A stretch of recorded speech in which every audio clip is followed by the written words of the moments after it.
Nous allons ouvrir cet après-midi un chapitre très important consacré à la question des identités. Très important, j'aurais tendance à dire pour commencer, parce que combien de crimes intellectuels et pire que ça, humains, ont été commis en son nom. Combien d'usages abusifs ont pu être faits de ce mot, de ce concept, notamment dans la rhétorique politique. Combien d'illusions derrière cette notion un peu passe-partout. Combien d'imprécisions.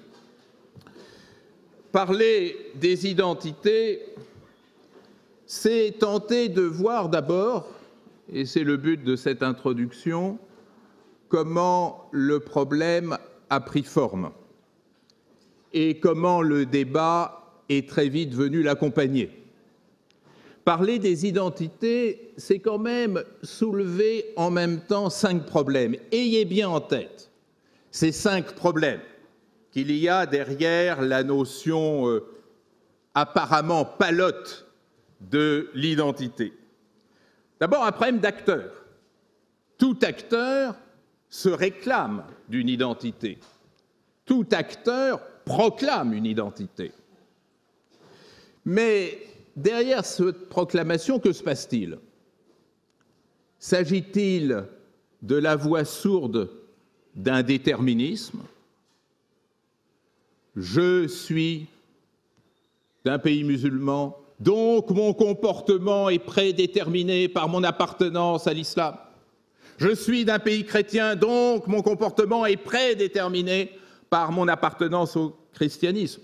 C'est ce que l'on appelle le déterminisme culturel, ou pire encore, le culturalisme, au nom duquel on a pu dire tant de bêtises, avec tellement d'accents circonflexes.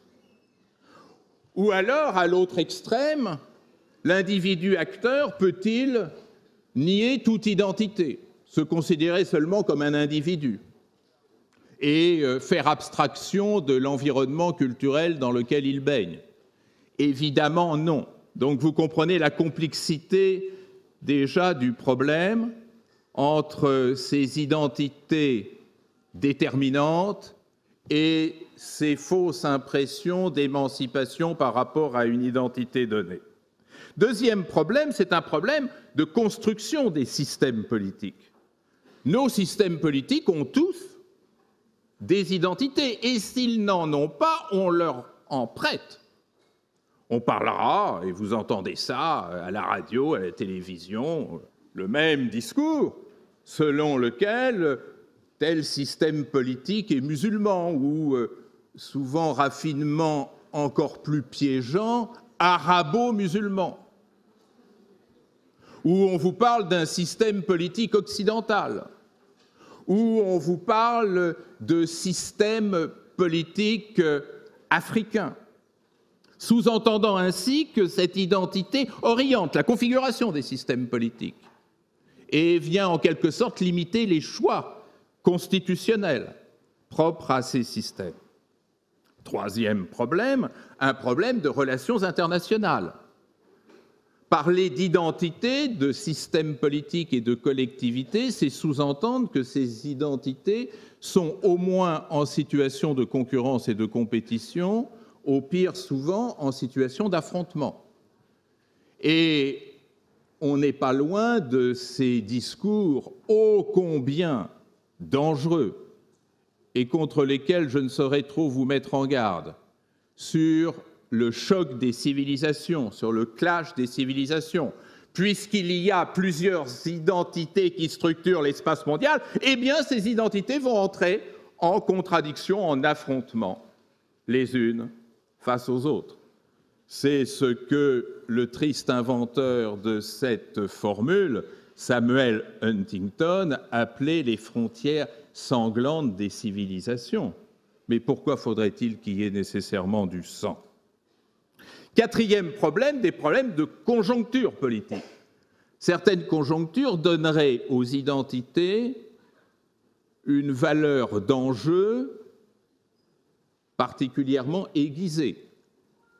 Que n'a-t-on dit lorsque le mur est tombé en 1989, que les idéologies se sont effondrées, pour prétendre alors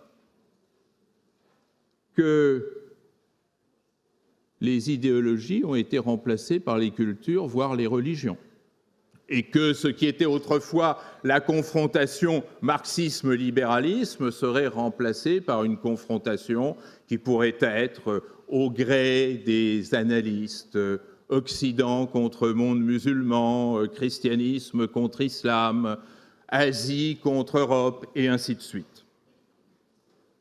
Et enfin, cinquième problème, cinquième niveau d'analyse qu'il ne faut pas non plus négliger, c'est l'aspect régulateur.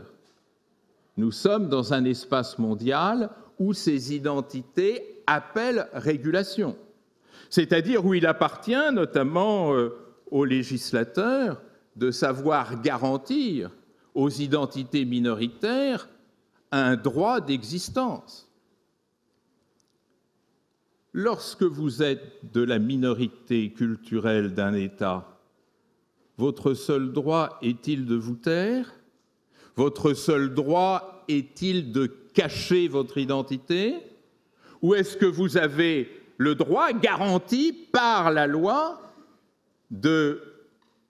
d'afficher votre identité et qu'un morceau de tissu ne devienne pas un argument utilisé contre vous, souvent de manière stigmatisante et agressive?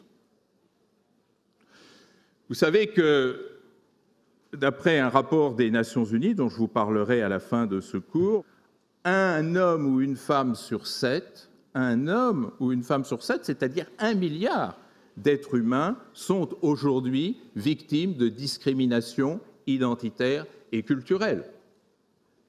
Comment faire pour améliorer la situation, les droits de ces populations? Quand on voit aussi, et quel message d'espoir, qu'une ville comme la ville canadienne de Toronto est composée à 44% d'individus nés hors du Canada, on comprend comment la mondialisation dont je vous parlais la semaine dernière, comment les échanges, la communication à l'intérieur de l'espace mondial donnent à cette pluralité culturelle un relief, une importance que autrefois, bien sûr, elle n'avait pas. Donc vous voyez, le menu est particulièrement nourri.